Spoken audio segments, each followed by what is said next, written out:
এলাকাবাসী যদি আপনারা সাহায্য না করেন, আপনারা যদি এখানে কোনোভাবে দুর্নীতির আশ্রয় নেবার চেষ্টা করেন, আমরা মনে করি এটা এলাকাবাসীর জন্য খুবই লজ্জাজনক এবং দুঃখজনক যে এত কষ্টের একটা ফল যখন এলাকাতে এসছে, এটাকে ইমিডিয়েটলি আবার বাধা সৃষ্টি করবার চেষ্টা করা হচ্ছে।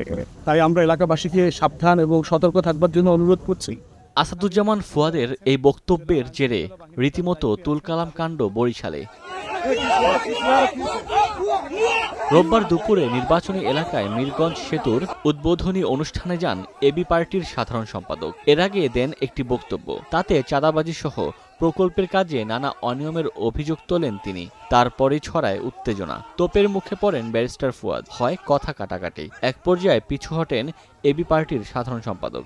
আপনারা তার কাছে জানতে চান যে কারা চাঁদাবাজি, তাদের নাম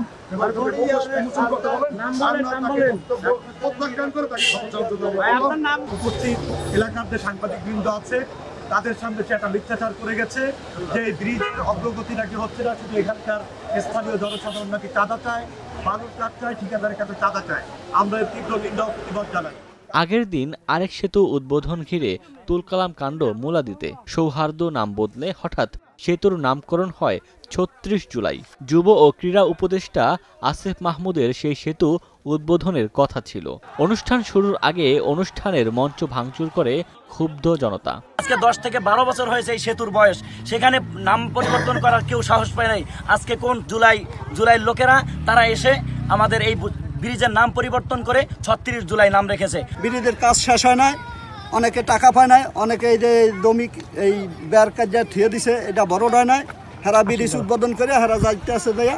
এই জন্য এলাকার জনগণে এটা প্রতিবাদ করে তাড়াহুড়া করিয়া তারা আইয়া আজকে দিনের মধ্যে নাম পরিবর্তন করিয়া কি নাম লাগাইছে আমরা কিছু বুঝতে পারি না। দুই সেতুর উদ্বোধন ঘিরে এমন লঙ্কাকাণ্ড নিয়ে তোলপাড় Barishal. Desk report, star news.